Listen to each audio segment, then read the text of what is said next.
Hello everyone. Today we are going to start the last chapter of class 9 physics, that is magnetism.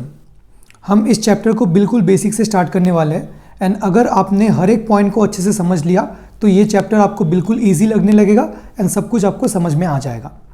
सबसे पहले देख लेते हैं magnetism का हिस्ट्री. मतलब हमें पता कैसे चला कि देयर इज़ अ सब्सटेंस जिसके पास कुछ अट्रैक्टिव प्रॉपर्टी होता है, वो अदर मैग्नेटिक सब्सटेंसेस जैसे आयरन, कोबाल्ट, निकल को अट्रैक्ट करते हैं. ये पता कैसे चला, ठीक है. So there is a place which is known as Magnesia. This place is in Asia Minor. आप गूगल कर सकते हैं इसका एग्जैक्ट लोकेशन. अच्छा, मैग्नेशिया में क्या हुआ था? मैग्नेशिया में देयर वर फ्यू शेफर्ड्स. कौन थे? Shepherds. There were few shepherds. Who are shepherds? Shepherds means जो एक हर्ड ऑफ शिप को या फिर हर्ड ऑफ गोट ये सबको कंट्रोल करते हैं. शेफर्ड्स बोल रहे हो तो हर्ड ऑफ शिप ही होगा. अच्छा, अब शिप को कंट्रोल करने के लिए उनके पास क्या था? They used to have sticks, ठीक है ना. And this sticks were made up of iron. The sticks that the shepherds had, this were made up of iron. Okay, this is one point. भैया इससे क्या और क्या था कि they used to wear some shoes. Shoes में भी कुछ कुछ आयरन नेल्स लगे हुए थे. तो वो शेफर्ड्स क्या ऑब्जर्व करते थे कि जब वो अपने शिप्स को ग्रेस करने ले जा रहे तो उनका जो स्टिक्स है एंड उनका जो शूज है that used to get stuck with the ground. The shoes and sticks of the shepherds used to get stuck with the ground.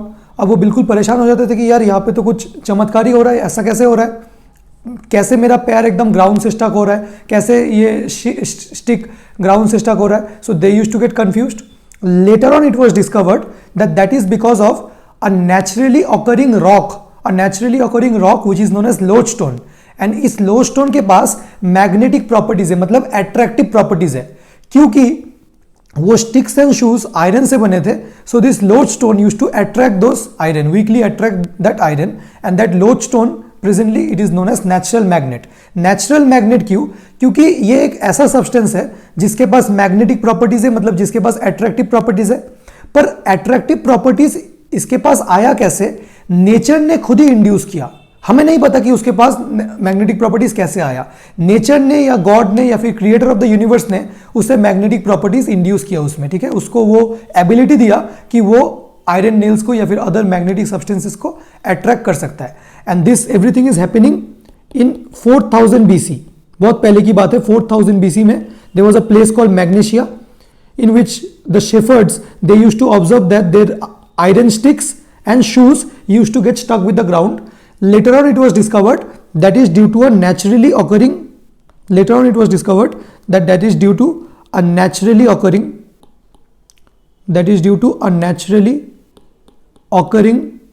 rock which is known as lodestone. क्या बोलते हैं इसे? lodestone. LODE नहीं, lodestone. And lodestone को हम क्या बोलते हैं presently? Lodestone is a natural magnet, ठीक है. लोडस्टोन क्या है? एक नेचुरल मैग्नेट है. चलिए भैया, नेचुरल मैग्नेट है. मैग्नेटिज्म किसने दिया? भगवान ने खुद इसके ऊपर मैग्नेटिज्म का प्रॉपर्टी डाल दिया है. अब भैया लोडस्टोन तो आपने नाम बता दिया. एक्चुअली लोडस्टोन है क्या? देखिए, लोडस्टोन एक आयरन का ओर है. अगर आप लोडस्टोन का केमिकल कॉम्पोजिशन देखें तो lodestone is nothing but Fe3O4. Fe3O4. Fe3O4 का जो कॉमन नेम है, the common name of Fe3O4 is magnetite. MAGNETIT, magnetite. And इसका जो केमिकल नेम है देखिए, Fe3 मतलब 3 आयरन है एंड 4 ऑक्सीजन है. सो that is tri iron tetra oxide. तो यहां से आपसे क्या पूछा जा सकता है? आपसे पूछा जा सकता है कि भैया लोडस्टोन क्या है? Lodestone is a naturally magnet. That means a substance that has week magnetism. इसके अंदर थोड़ा सा वीक मैग्नेटिक प्रॉपर्टीज है. कुछ आयरन नेल्स या फिर आयरन स्टिक्स को ये वीकली अट्रैक्ट कर सकता है. लोडस्टोन का केमिकल कॉम्पोजिशन क्या है? केमिकल फॉर्मूला क्या है? लोडस्टोन का केमिकल फॉर्मूला है Fe3O4. इसका कॉमन नेम क्या है? This is common name CN. Common name is magnetite. Commonly इसको मैग्नेटाइट बोला जाता है. एंड केमिकल नेम क्या है? Chemical name is tri iron tetra oxide. And this is a natural magnet, right. So this is all about the history of magnetism. And Magnesia नामक place में ये discovered हुआ था, इसीलिए the term magnetism arises from Magnesia. So this is all about the history of magnetism, ठीक है. अच्छा, तो हमने देख लिया कि कुछ नेचुरल मैग्नेट नाम का सब्सटेंस है जिसके अंदर क्या है, वीक एट्रैक्टिव प्रॉपर्टीज है। अब क्या हम जब लैब में प्रेजेंट डेट में, अभी 2021 चल रहा है, जब लैब में हम मैग्नेटिज्म का कुछ एक्सपेरिमेंट करते हैं, do we use natural magnet और do we use some other kinds of magnets? देखिए, हम नेचुरल मैग्नेट्स का यूज लैब में नहीं करते। क्यों नहीं करते? क्योंकि नेचुरल मैग्नेट के कुछ कुछ डिसएडवांटेजेस है, कुछ कुछ लिमिटेशंस है। अब वो लिमिटेशंस क्या है, इसको एक एक करके देख लेते हैं। सो हेडिंग डाल दीजिए आप, limitations of natural magnet. Natural magnet हम लैब में यूज नहीं करते क्योंकि नेचुरल मैग्नेट का कुछ कुछ डिसएडवांटेजेस एंड लिमिटेशंस है। नंबर 1 जो नेचुरल मैग्नेट का लिमिटेशन है, दैट इज नेचुरल मैग्नेट काफी वीक होता है। ऐसा नहीं है कि इसके अंदर काफी स्ट्रॉन्ग एट्रैक्टिव प्रॉपर्टीज है। अगर आप ग्राउंड में कुछ आयरन नेल्स बिछा दो एंड उसके सामने कोई भी नेचुरल मैग्नेट ले जाओ, तो आप देखेंगे कि एक या दो आयरन नेल काफी वीकली अट्रैक्ट हो रहा है। आप उसको थोड़ा सा ऊपर, मैग्नेट को थोड़ा सा ऊपर शिफ्ट करेंगे तो आयरन नेल अट्रैक्ट होकर आएगा ही नहीं। पर आप अगर किसी आर्टिफिशियल मैग्नेट को यूज करेंगे, मतलब जो लैब में जिसका मैग्नेटिक प्रॉपर्टीज इंप्रूव करके जो लैब में मतलब यूज होता है, तो उसका काफी स्ट्रॉन्ग मैग्नेटिज्म होता है। तो आर्टिफिशियल मैग्नेट थोड़ी देर में आ रहा है। पहली बात, नेचुरल मैग्नेट का डिसएडवांटेज क्या है? It has very weak magnetic strength, इसीलिए हम इसे यूज नहीं करते। ये तो नंबर 1 लिमिटेशन है। There is one more limitation, that is natural magnet में होता क्या है, नेचुरल मैग्नेट का जो शेप एंड साइज है काफी बल्की होता है, काफी ह्यूज होता है। तो आप ऐसे अपने पॉकेट में ले जाके किसी को दिखा नहीं सकते, ज्यादा स्टाइल वाइल नहीं मार सकते, क्योंकि इतना ह्यूज शेप आप तो कैरी ही नहीं कर पाओगे, ठीक है ना। तो natural magnet are bulky, natural magnet are bulky and of inconvenient shapes, bulky and of inconvenient shapes. ऐसा शेप है कि काफी इनकन्वीनियंट है, स्पेलिंग ठीक कर लीजिएगा, inconvenient shapes. That is the reason, because of this 2 limitations we don't use natural magnet. पहली बात तो उसका मैग्नेटिक स्ट्रेंथ कुछ खास नहीं है, काफी वीक मैग्नेट है, एंड इसका इरेगुलर शेप है, बल्कि इनकन्वीनियंट, या फिर आप बोल सकते हो irregular. That is the reason we don't use natural magnet. तो भैया हम करते क्या है, हम नेचुरल मैग्नेट्स को लैब में ले जाते, उनको हम क्या करते हैं, तोड़ते हैं, उसको ब्रेक करते हैं, एंड हम नेचुरल मैग्नेट्स को प्रॉपर शेप्स दे देते हैं, प्रॉपर शेप्स देते हैं, नंबर 1। एंड क्या करते हैं, उसके मैग्नेटिक प्रॉपर्टीज को इंप्रूव करते हैं। देखिए, नेचुरल मैग्नेट का लिमिटेशन क्या क्या है? पहली बात तो बल्कि एंड इनकन्वीनियंट शेप है, दूसरी बात वीक मैग्नेटिक स्ट्रेंथ है। अब अगर मैं इस 2 लिमिटेशंस को इंप्रूव कर दूं आर्टिफिशियली, तो जो मैग्नेट बन जाएगा उसमें तो कोई दिक्कत वाली बात नहीं है, वो हम यूज कर सकते हैं। तो यही किया जाता है, क्योंकि हम मैग्नेट खुद बना नहीं सकते, है ना। मतलब वो इलेक्ट्रोमैग्नेटिज्म अलग बात है, मतलब कोई भी सब्सटेंस में इलेक्ट्रिक करंट पास कर दो तो वो मैग्नेटाइज हो जाता है, वो अलग बात है। पर नॉर्मली क्या होता है कि हम नेचुरल मैग्नेट को ऑब्टेन करते हैं। उस नेचुरल मैग्नेट, मान लीजिए आप, मेरे पास नेचुरल मैग्नेट है, I have a natural magnet. मैं क्या करता हूं, इस नेचुरल मैग्नेट को मैं प्रॉपर शेप दे देता हूं, ठीक है ना। इसको मैं क्या करता हूं, प्रॉपर शेप, प्रॉपर एकदम कट पीट के इसका प्रॉपर शेप बना देता हूं, एंड प्रॉपर शेप दे देता हूं, प्लस क्या करता हूं, इसका मैग्नेटिक प्रॉपर्टीज को इंप्रूव करता हूं, क्योंकि नेचुरल मैग्नेट का मैग्नेटिक प्रॉपर्टीज काफी वीक है। So what happens that the natural magnets are given proper shapes and their magnetic properties are improved. Improve करने का काफी प्रोसेसेस है कि उसके अंदर से आप उसको किसी और मैग्नेट से रब कर दो, उसके अंदर से आप करंट पास कर दो। सो दोस्त you can study all those things. वो आपके कोर्स में नहीं है कि मैग्नेटिक स्ट्रेंथ को कैसे इंप्रूव करेंगे, but what happens the natural magnet are given proper shape and their magnetic properties are improved. जब हम नेचुरल मैग्नेट को मॉडिफाई कर देते हैं तो जो नया मैग्नेट फॉर्म होता है उसे हम आर्टिफिशियल मैग्नेट बोलते हैं। उसे हम क्या बोलते हैं, आर्टिफिशियल मैग्नेट। क्यों? क्योंकि नेचुरल मैग्नेट का प्रॉपर्टीज को हम ह्यूमन बींग्स ने चेंज किया है, and the magnet thus formed is known as artificial magnet. So natural magnet has 2 limitations, weak magnetic strength and inconvenient and irregular shapes. These natural magnets are given proper shapes and their magnetic properties are improved. The magnets so formed are known as artificial magnets. भैया artificial magnets के कुछ examples दे रहा हूं। चलिए देखते हैं artificial magnets के क्या क्या एग्जांपल हो सकते हैं। देखिए, नेचुरल मैग्नेट का शेप तो कुछ बल्कि रहेगा, उसका तो कोई प्रॉपर नाम नहीं रहेगा, पर artificial magnets have proper names. अगर उसका शेप कुछ ऐसा हो जाए, बार जैसा, तो इसे हम बोलते हैं बार मैग्नेट। क्या बोलते हैं? Bar magnet. यहां पे कोई नॉर्थ पोल होगा, यहां पे कोई साउथ पोल होगा। और क्या क्या एग्जांपल हो सकता है नेचुरल मैग्नेट का? एक ऐसा हो सकता है यू शेप का, ठीक है ना। This are all examples of natural artificial magnet. U shape का एक magnet, this is known as horseshoe magnet. मान लीजिए ये मेरा नॉर्थ पोल है, this is my south pole, इसको क्या बोलते हैं हम? Horseshoe magnet, right. और क्या क्या फेमस एग्जांपल्स है? एक होता है मैग्नेटिक कंपास नीडल, जिससे क्या करते हैं हम? डायरेक्शन पता करते हैं। कंपास में वो होता है, उसका शेप कुछ ऐसा रहता है, ऐसे ऐसे ऐसे ऐसे। मान लीजिए ये मेरा नॉर्थ है and this is my south, ठीक है ना। एंड इसको किसी स्टैंड में हम लगा देते हैं ऐसे। सो इसको क्या बोलते हैं हम? Magnetic compass needle. Magnetic compass needle. So this are examples of natural magnet, ठीक है ना, sorry artificial magnet. Bar magnet, horseshoe magnet and magnetic compass needles are examples of artificial magnets. अब आपसे मैं क्वेश्चन पूछूं कि bar magnet and horseshoe magnet में किसका मैग्नेटिक स्ट्रेंथ ज्यादा रहेगा? Between bar magnet and horseshoe magnet which has greater magnetic strength. तो आप ऐसे समझ लो कि मान लीजिए मेरे पास कुछ आयरन नेल्स रखे हुए हैं यहां पे, मेरे पास कुछ आयरन के नेल्स रखे हुए हैं यहां पे।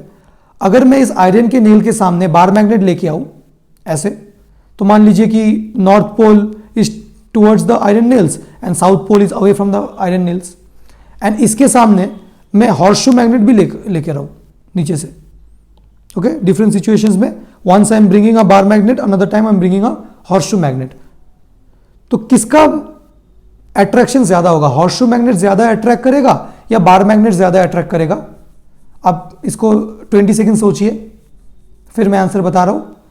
Correct answer is horse shoe magnet का मैग्नेटिक स्ट्रेंथ ज्यादा रहेगा। रीजन क्या है?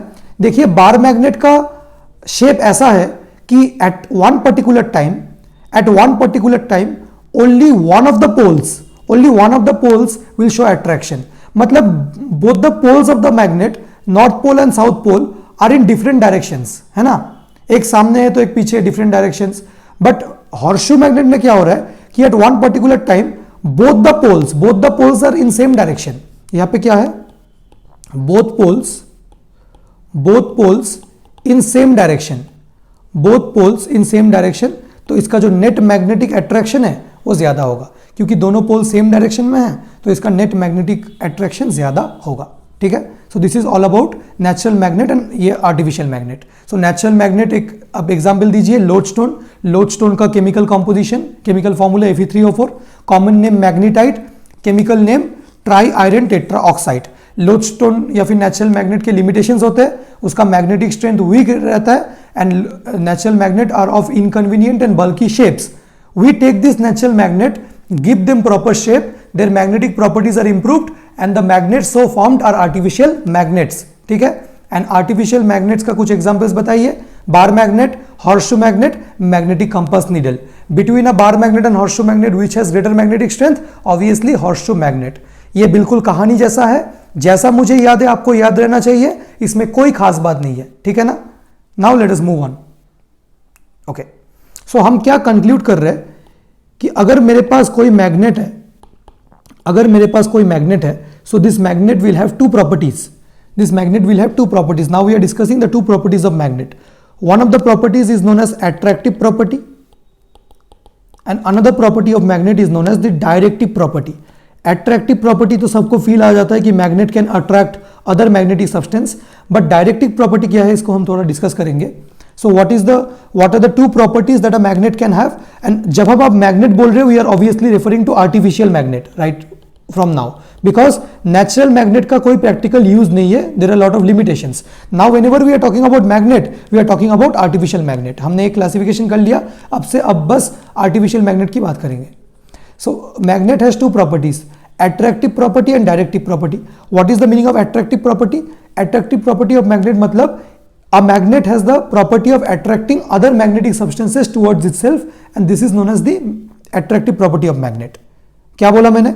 A magnet has the property of attracting other magnetic substances towards itself, and this is known as attractive property. आप यहाँ पे लिख लीजिए. डायरेक्टिव प्रॉपर्टी का मतलब क्या है? डायरेक्टिव प्रॉपर्टी का मतलब है अगर मैं कोई भी मैग्नेट को, मान लीजिए कि बार मैग्नेट से मैं शो कर रहा हूं ये एग्जांपल को, if I take a bar magnet and अगर मैं बार मैग्नेट को फ्रीली सस्पेंड कर दूं, फ्रीली सस्पेंड मतलब एक रिजिड सपोर्ट से जस्ट इसको ऐसे ही रख दूं, एक स्ट्रिंग लगा के मैं इसको ऐसे ही रिलीज कर दूं, तो ये बार मैग्नेट क्या करेगा? रोटेट करने लगेगा, थोड़ा सा इधर उधर घूमेगा, थोड़ा सा इधर उधर घूमेगा, घूम के अपने आप को ऐसे अलाइन करेगा, कुछ ऐसे, थोड़ा सा टिल्ट, थोड़ा सा टिल्टेड, थोड़ा सा टिल्टेड, अपने आप को ऐसे अलाइन करेगा कि it will point in the geographic north south direction, it will point in the geographic north south direction. Bar magnet या फिर कोई भी मैग्नेट आपको geographic north and geographic south, मतलब नॉर्थ डायरेक्शन कौन सा है एंड साउथ डायरेक्शन कौन सा है, उसका आइडिया दे देगा। मतलब whenever a bar magnet is freely suspended or whenever a magnet is freely suspended, any magnet is freely suspended, it will always align itself in geographic north south direction। ये आपको geographic north and south बोल देगा। That means magnet हमें direction बता सकता है, magnet हमें direction बता सकता है, and this same principle is used in a magnetic compass needle. ये जो पॉइंट है कि a magnet always rests in or always aligns itself in geographic north south direction, ये आप YouTube में थोड़ा सा टाइप करके सिमुलेशन देख सकते हैं, जहाँ पे आपको थोड़ा सा विजुअलाइज किया, इसको थोड़ा सा ये फैक्ट को थोड़ा विजुअलाइज करा रहे हैं। आप एक बार YouTube में देख लीजिए, काफ़ी सिमुलेशंस वो अपलोड कर देंगे कोई ना कोई। मैं आपको दिखा नहीं सकता क्योंकि मेरे पास है नहीं, किसी और का दिखाऊंगा तो कॉपीराइट आ जाएगा, तो आप खुद देख लीजिए इसको। काफ़ी फेमस एग्जाम्पल्स है कि इसको आप स्ट्रिंग से भी देख सकते हो, या फिर कोई वाटर, एक बीकर में वाटर है, वाटर के ऊपर मैं कोई फ्लोटिंग सब्सटेंस रख दूं जो थोड़ा सा लाइट है, उस फ्लोटिंग सब्सटेंस के ऊपर मैं एक मैग्नेट रख दूं, फिर भी वो खुद को अलाइन करेगा। तो ये काफ़ी वीडियोस यूट्यूब में अवेलेबल है। तो मैग्नेट के पास what are the two properties that a magnet has? A magnet has attractive property and directive property. तो डायरेक्टिव प्रॉपर्टी थोड़ा सा लिख लेते हैं, अट्रैक्टिव प्रॉपर्टी आप खुद लिख लीजिए, ईजी है। डायरेक्टिव प्रॉपर्टी का मतलब a freely suspended magnet, a freely suspended magnet always aligns itself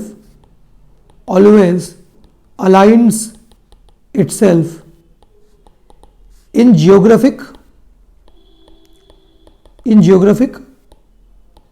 north south direction। A freely suspended magnet always aligns itself in geographic north south direction। So this is the directive property of magnet। So magnet has two properties, attractive property and directive property। So basic बातें हमने discuss कर लिया। Now we are going to talk about a very important theory। ये theory although आपके book में given नहीं है, but this is very essential for understanding the proper magnetism, right? So इस theory को बोलते हैं Wings theory, EWING। इधर इसको wings, इधर ई साइलेंट है या नहीं है, मुझे exactly pronunciation नहीं पता, ई विंग्स बोल सकते हैं या wings, ई विंग्स या wings। Molecular theory of magnetism, molecular theory of magnetism, ठीक है। This theory was first proposed by weber, a scientist name weber, and later on modified by ईविंग, इसलिए इसे ईविंग्स थ्योरी बोलते हैं। एक्चुअली हुआ क्या था, in the year 1852 this theory was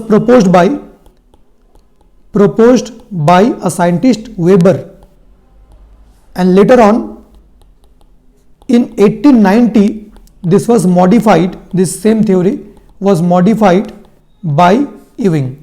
That is the reason it is also known as the Ewings-Weber's theory or Weber's-Ewings theory या सिर्फ Ewings theory, but this is the theory of molecular magnets, molecular theory of magnetism।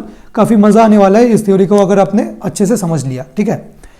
तो इस theory के कुछ postulates है जो मैं आपको एक एक करके बताऊंगा, आपको हर एक पॉइंट बस समझते हुए चलना है। जब मैं पॉइंट नंबर 1 समझा रहा हूं तो आप फोकस कीजिए, अगर आपको एक एक पॉइंट समझ में आ गया तो बिल्कुल मैग्नेटिज्म क्लियर हो जाएगा।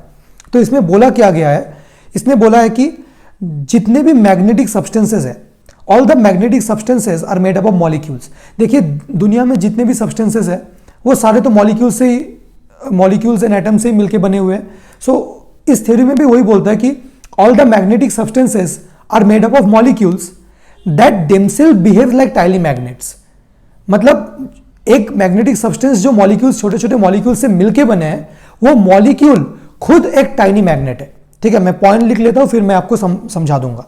सो क्या बोला गया इसमें कि magnetic substances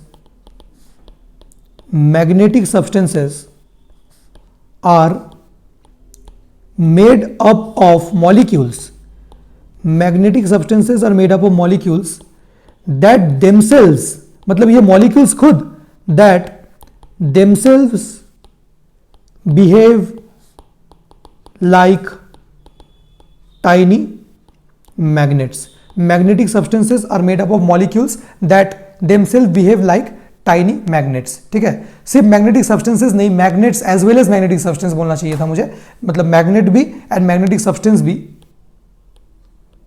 magnet and magnetic substances are made up of molecules that themselves behave like tiny magnets. ठीक है, okay.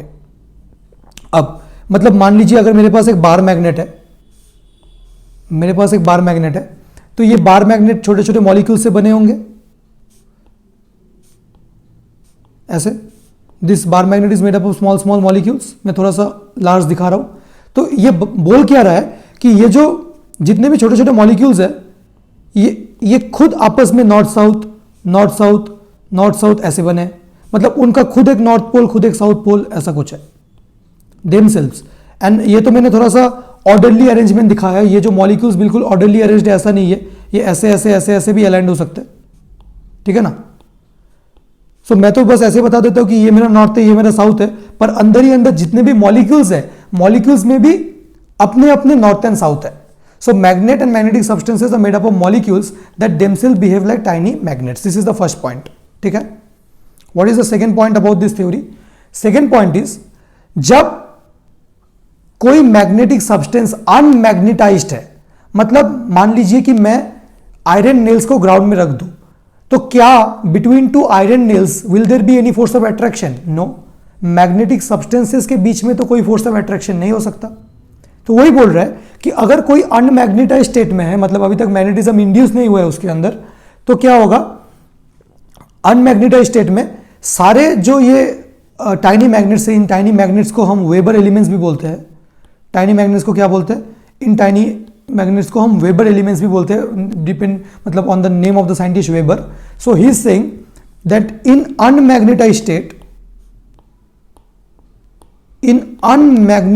State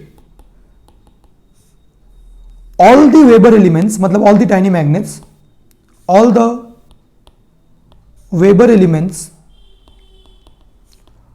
are randomly arranged. ठीक है, are randomly arranged. All the Weber elements are randomly arranged, cancelling each other's magnetic effects,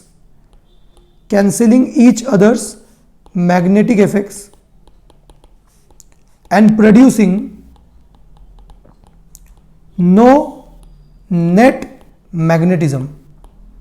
Cancelling each other's magnetic effects and producing no net magnetism. मतलब अगर मैं कोई iron nail को study करूं या फिर कोई बार मैग्नेट या फिर कोई भी सब्सटेंस को स्टडी करूं, तो उसके अंदर जो वेबर एलिमेंट्स होंगे, जब अनमैग्नेटाइज्ड होगा, ये अनमैग्नेटाइज्ड, मतलब मान लीजिए ये मेरा आयरन नेल है एंड अभी तक आयरन नेल में मैग्नेटिज्म इंड्यूस नहीं हुआ है, तो क्या होगा? आयरन नेल क्यों मैग्नेटिक नहीं है वही एक्सप्लेन कर रहा है। मतलब between two iron nails there will be no force of attraction. Why? Because iron nail में कुछ वेबर एलिमेंट्स होंगे ऐसे रैंडमली अरेंज्ड, है ना, ऐसे रैंडम फैशन में अरेंज्ड। मान लीजिए ये मेरा नॉर्थ, ये मेरा साउथ, ये मेरा साउथ, ये मेरा north, north south, south north, एकदम रैंडमली अरेंज्ड होगा, नॉर्थ साउथ, साउथ नॉर्थ। अब क्योंकि रैंडमली अरेंज्ड है, कोई स्पेसिफिक अरेंजमेंट में नहीं है, तो कोई मैग्नेटिज्म आएगा भी नहीं। इसका नॉर्थ पोल ये साउथ पोल कैंसिल कर देगा, इसका नॉर्थ पोल कोई और साउथ पोल कैंसिल कर देगा। तो अगर ये वेबर एलिमेंट्स रैंडमली अरेंज्ड है, रैंडमली अरेंज कब होता है? जब अनमैग्नेटाइज्ड होता है। अनमैग्नेटाइज्ड स्टेट में all this Weber elements are randomly arranged, thus cancelling each other's magnetic effects and producing no net magnetism. कोई net magnetism नहीं आता है इसमें। Okay, so this is the second point. Third point क्या होगा? Third point, अब अगर इस मैग्नेटिक सब्सटेंस में, मान लीजिए ये मेरा कोई मैग्नेटिक सब्सटेंस है, इस मैग्नेटिक सब्सटेंस में तो सारे weber elements they were randomly arranged. अब मैं क्या कर रहा हूं? इसके सामने एक मैग्नेट ला रहा हूं। मान लीजिए ये मैग्नेट का नॉर्थ है, मान लीजिए ये मैग्नेट का साउथ है, तो नॉर्थ टू साउथ एक मैग्नेटिक फील्ड हो जाएगा, north to south magnetic field आ जाएगा, एक मतलब एक मैग्नेटिक इफेक्ट आ जाएगा। जैसे ही आ जाएगा एक मैग्नेटिक इफेक्ट, मतलब in the presence of a strong magnet, मान ऐसे मत सोचिए इसको, मान लीजिए कि यहां पे ही मैंने कोई स्ट्रॉन्ग मैग्नेट लाया हो, just like this is a magnetic substance, and इसके सामने मैं एक स्ट्रॉन्ग मैग्नेट लेके आया हूं, ये नॉर्थ है ये साउथ है, स्ट्रॉन्ग मैग्नेट। तो जैसे ही when I am bringing a strong magnet close to a magnetic substance, ये जो स्ट्रॉन्ग मैग्नेट है ये फोर्स लगाएगा इसके ऊपर, जितने भी रैंडमली अरेंज्ड वेबर एलिमेंट्स है उसके ऊपर फोर्स लगाएगा, एंड इसको एक स्पेसिफिक डायरेक्शन में अलाइन कर देगा। मतलब मान लीजिए कि यहाँ पे रैंडमली अरेंज्ड वेबर एलिमेंट्स था, ये नॉर्थ है ये साउथ है, तो ये क्या करेगा, ये नॉर्थ पोल है, ये नॉर्थ पोल इस नॉर्थ पोल को रिपेल करेगा एंड उस डायरेक्शन में away from the magnet align कर देगा, एंड साउथ पोल को अपनी तरफ अलाइन कर देगा। तो ये कैसे आ जाएगा मेरा, कुछ ऐसा आ जाएगा, सारे वेबर एलिमेंट्स एकदम एक प्रॉपर अलाइनमेंट में आ जाएंगे, ऐसे कुछ, सच दैट ये मेरा नॉर्थ है ये मेरा साउथ है, ये मेरा नॉर्थ है ये मेरा साउथ है। नॉर्थ अवे क्यों है, क्योंकि मैं north pole of the magnet को टुवर्ड्स द मैग्नेटिक सब्सटेंस लेके आया हूं, ये नॉर्थ उस नॉर्थ को रिपेल करके उधर ले जाएगा, ठीक है ना, ये साउथ है ये नॉर्थ है। तो देखिए मैग्नेट का जो नियरर एंड है, मैग्नेट का नियरर एंड में कौन सा पोलैरिटी आ गया, साउथ, एंड मैग्नेट का जो फर्दर एंड है, फार एंड में कौन सा पोलैरिटी आ गया, नॉर्थ, ठीक है। मतलब ये साउथ हो गया ये नॉर्थ हो गया, एंड इस प्रोसेस को हम बोलते हैं मैग्नेटिक इंडक्शन।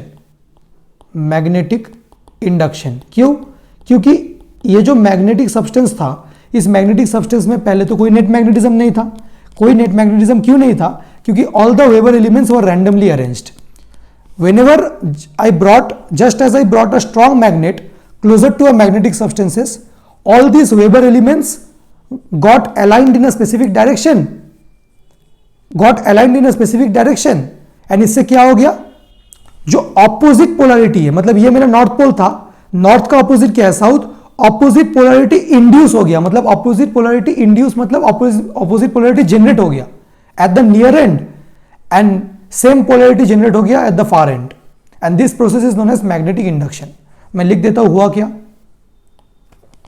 कि in presence of a strong magnet, in presence of a strong magnet, the Weber elements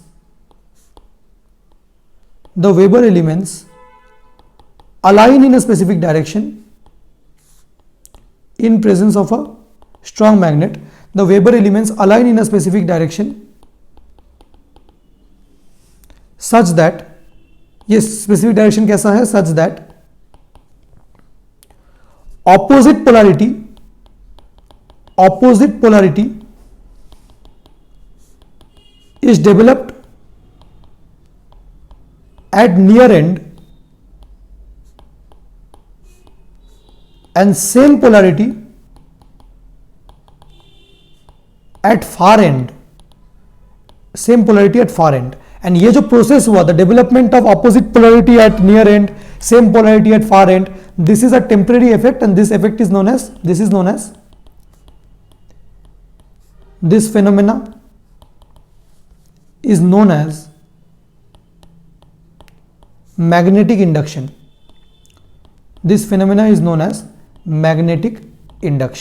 मैं और थोड़ा सा डिटेल में एक्सप्लेन करूंगा, पर अभी के लिए आप इतना समझ सकते हो। ये जो फिनोमेना हो गया, इसीलिए ये जो मेरा आयरन नेल है, ये आयरन नेल अब मैं बोल रहा हूं कि मैग्नेटाइज हो गया, आयरन नेल गॉट मैग्नेटाइज्ड, ठीक है। तो इनिशियली क्या था, मान लीजिए मेरा आयरन नेल है, इनिशियली क्या था, सारे वेबर एलिमेंट्स रैंडमली अरेंज थे, इसीलिए कोई नेट मैग्नेटिज्म नहीं था, नेट मैग्नेटिज्म जीरो था। जैसे ही मैं कोई मैग्नेटिक सब्सटेंस के सामने एक स्ट्रॉन्ग मैग्नेट लेके आता हूं, मान लीजिए ये साउथ है ये नॉर्थ है, तो क्या होता है, सारे वेबर एलिमेंट्स अपने आप को ऐसे अरेंज कर देते हैं, कर लेते हैं कि ये जो नियर एंड है, ये फार एंड है, नियर एंड में ऑपोजिट पोलैरिटी डेवलप हो जाता है। अगर मैं south pole of the magnet को टुवर्ड्स द मैग्नेटिक सब्सटेंस लेके आया हूं, तो क्या होगा, ये साउथ नॉर्थ को पुल करेगा, तो ये नॉर्थ होगा ये साउथ होगा, ये नॉर्थ होगा ये साउथ होगा, है ना, ये नॉर्थ होगा, ये साउथ होगा, ये नॉर्थ होगा, ये साउथ। सो दिस एंड में क्या आ गया, नॉर्थ। देखिए सारे नॉर्थ आ गए यहाँ पे, नॉर्थ एंड ये साउथ। तो देखिए ये साउथ था, ये नॉर्थ, ये साउथ। सो नियर एंड में क्या हुआ, नॉर्थ आ गया, फार एंड में क्या हुआ, साउथ आ गया। इसी प्रोसेस को हम मैग्नेटिक इंडक्शन बोलते हैं। एंड जैसे ही मैग्नेटिक इंडक्शन हो गया, अब ये एंड क्या हो गया, नॉर्थ हो गया, ये साउथ हो गया। अब एक मैग्नेट एंड मैग्नेटिक सब्सटेंस के बीच में क्या हो जाएगा, अट्रैक्शन। तो हम जो बोलते हैं कि मैग्नेट एंड मैग्नेटिक सब्सटेंस के बीच में अट्रैक्शन है, वो एक्चुअली अट्रैक्शन क्यों है, क्योंकि पहले मैग्नेटिक इंडक्शन हुआ है। ऐसा नहीं है कि मैं एक मैग्नेट को मैग्नेटिक सब्सटेंस के सामने लेके आता हूं एंड अट्रैक्शन हो जाता है। पहले मैग्नेटिक इंडक्शन होता है, मैग्नेटिक इंडक्शन की वजह से ऑपोजिट पोलैरिटी इंड्यूस होता है एंड उसके वजह से अट्रैक्शन होता है। सो एक लाइन बोला जाता है, in the form of question बता रहा हूं, कि इंडक्शन प्रीसीड्स अट्रैक्शन। ठीक है, प्रीसीड्स का स्पेलिंग थोड़ा सा सही कर लो, PREC, ठीक है शायद, एक बार चेक कर लेना। Precedes attraction, explain. Induction precedes attraction, explain. मतलब पहले इंडक्शन होगा फिर अट्रैक्शन होगा, यही आपको एक्सप्लेन करना पड़ेगा। तो बस मैंने जो आपको समझाया वही एक्सप्लेन कर दो कि जब हम whenever a magnet is brought closer to a magnetic substance, the Weber elements align themselves in such a way that opposite polarity develop at the near end and like polarity develop, same polarity develop at the far end, and because of this, because of induction, attraction takes place। ठीक है ना, मतलब ये अगर मेरा magnetic substance है जो पहले अनमैग्नेटाइज्ड है, सारे वेबर एलिमेंट्स अनमैग्नेटाइज्ड, मतलब सारे वेबर एलिमेंट्स रैंडमली अरेंज्ड है, इसमें कोई नेट मैग्नेटिज्म नहीं है। जब मैं कोई मैग्नेट को लेके आऊंगा closer to this magnetic substance, तो क्या होगा, सारे वेबर एलिमेंट्स अपने आप को ऐसे अरेंज कर लेंगे, सारे वेबर एलिमेंट्स अपने आप को ऐसे अरेंज कर लेंगे कि जो मेरा नियर एंड है, जो मेरा नियर एंड है, नियर एंड में ऑपोजिट पोलैरिटी आ जाएगा। मतलब ये सारे वेबर एलिमेंट्स साउथ हो जाएंगे, तो ये पूरा एंड जो है इसमें साउथ आ गया। एंड जो फार एंड है ये नॉर्थ होगा, जो फार एंड है, फार एंड में सेम पोलैरिटी आ जाएगा। तो देखिए ये मेरा नॉर्थ है, ये मेरा साउथ है, नॉर्थ साउथ के बीच में attraction. So this is the meaning of induction precedes attraction. So whenever a magnet is brought near to a magnetic substance, then the Weber elements align themselves in such a way that opposite polarities develop at the near end, same polarities develop at the farther end, and after poles are induced,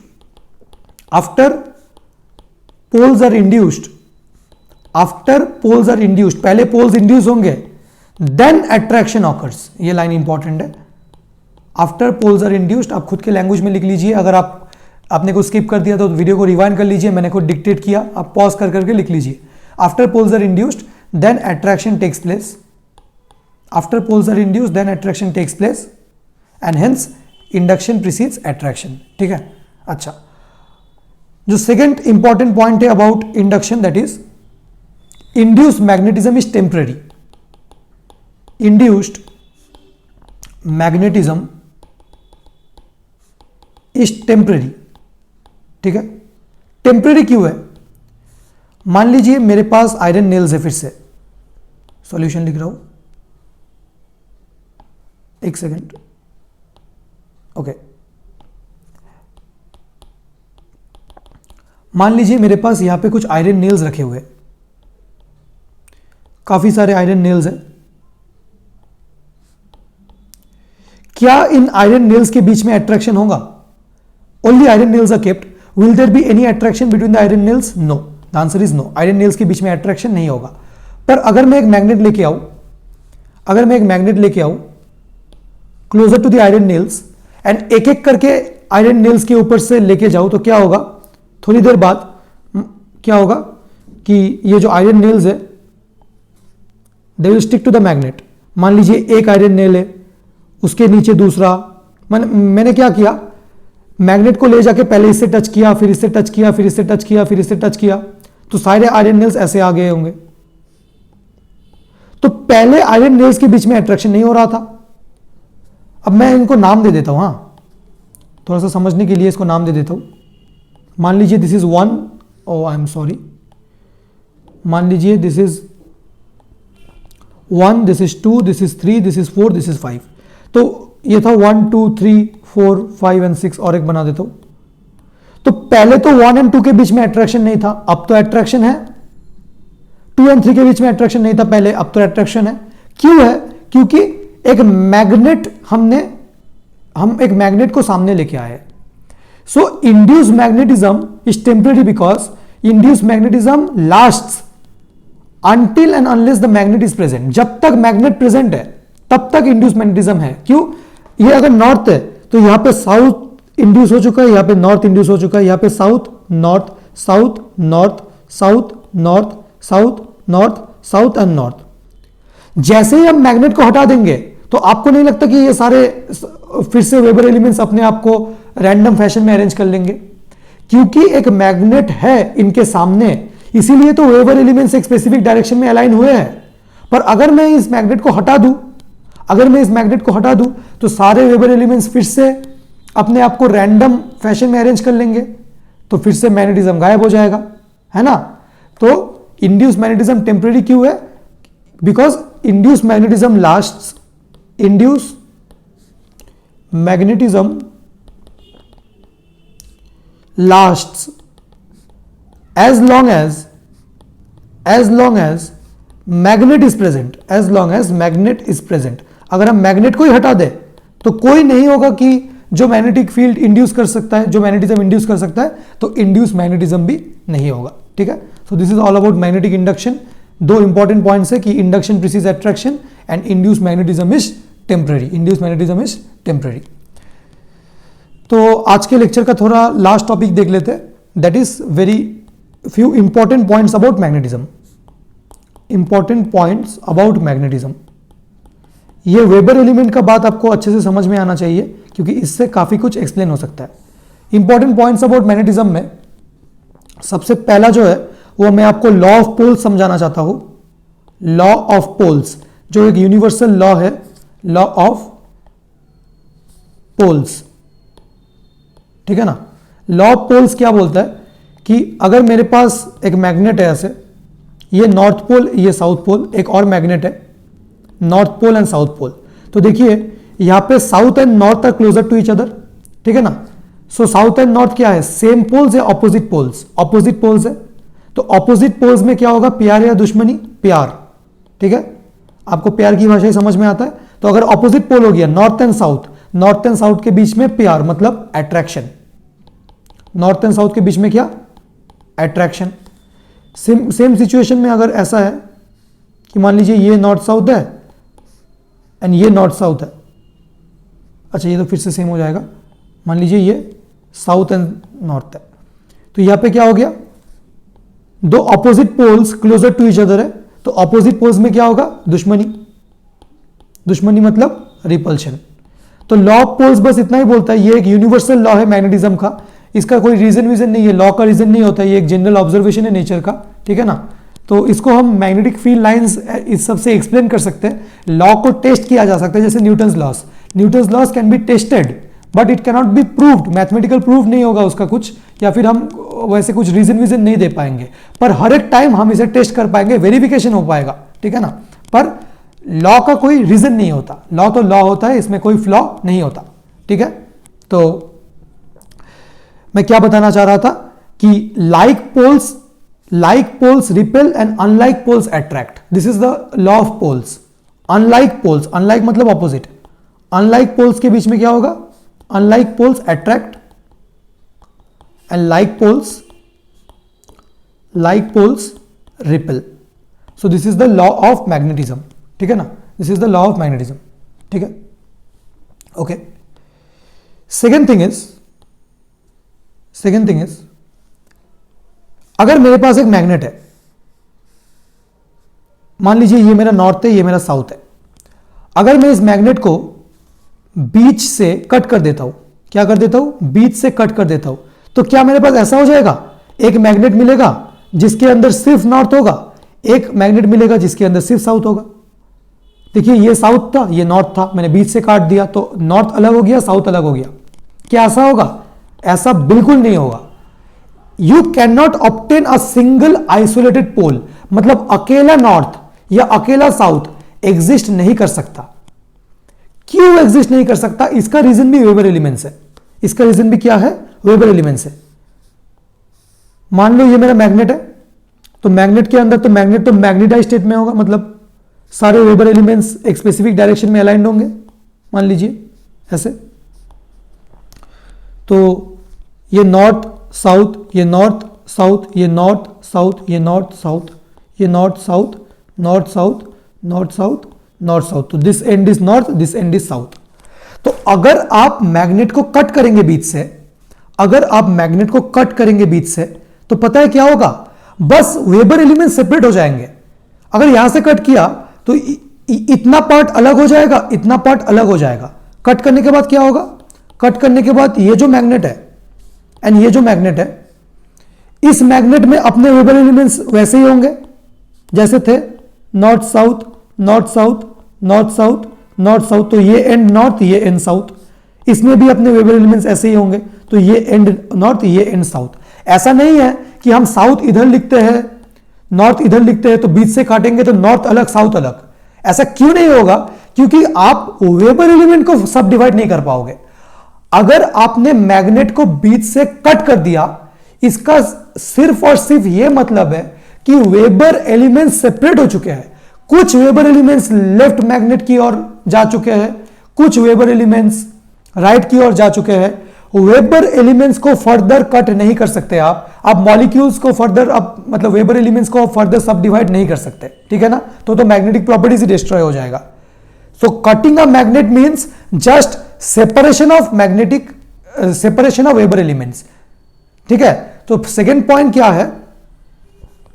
single isolated pole can not exist. Single isolated pole can not exist, ठीक है ना? मतलब अगर मैं एक magnet को cut करते करते करते करते छोटे छोटे पीसेस करके एन नंबर ऑफ पीसेस कर दूं, आपने तो बोला कि भाई आपने 2 पीस किया, 4 पीस करते तो फिर भी नॉर्थ साउथ अलग नहीं होता, वो इंडिविजुअल पीसेस के अपने नॉर्थ साउथ होते।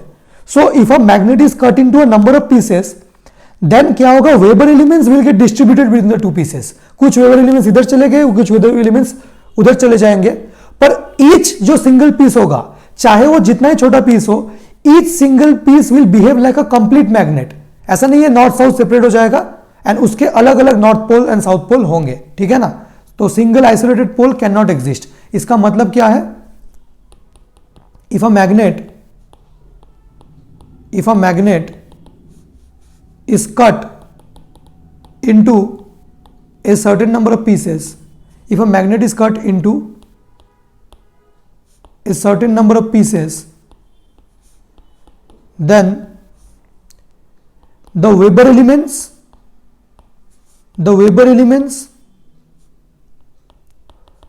will get distributed, बस डिस्ट्रीब्यूशन हो जाएगा वेबर एलिमेंट्स का। Weber elements will get distributed, one second, distributed between the 2 pieces. The Weber elements will get distributed between the 2 pieces. The Weber elements will get distributed between the 2 pieces, ठीक है? फिर each piece will behave like a complete magnet. Very important.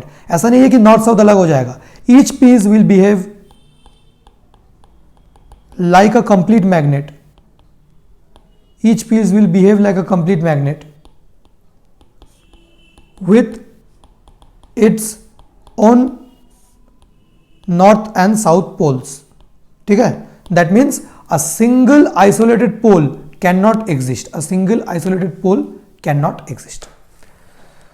So this was the second point, ठीक है? This was the second point. Third point जो है कि अगर आपको टेस्ट करना है कि कोई सब्सटेंस, मतलब अगर आपको मैग्नेटिज्म का टेस्ट करना है, तो एट्रैक्शन ना मैग्नेटिज्म का श्योर टेस्ट नहीं है। अगर किसी सब्सटेंस के बीच में एट्रैक्शन हो रहा है, तो मैं बता नहीं सकता कि वो सब्सटेंस मैग्नेट ही है। मतलब ऐसा बोला जाता है कि repulsion is the surest test of magnetism. क्यों? मैग्नेटिज्म मतलब मैग्नेट, मतलब अगर किसी सब्सटेंस को हमें मैग्नेट बोलना है तो एट्रैक्शन देख के नहीं बोल सकते, रिपल्शन होना पड़ेगा। क्यों? मान लीजिए, अच्छे से समझिए इसको, मान लीजिए हमारे पास एक अननोन सब्सटेंस है। क्या है? अननोन। हमें पता नहीं है कि ये मैग्नेट है या मैग्नेटिक सब्सटेंस है, अननोन सब्सटेंस है। अब मैं क्या कर रहा हूं, अननोन सब्सटेंस के सामने एक मैग्नेट लेके आ रहा हूं।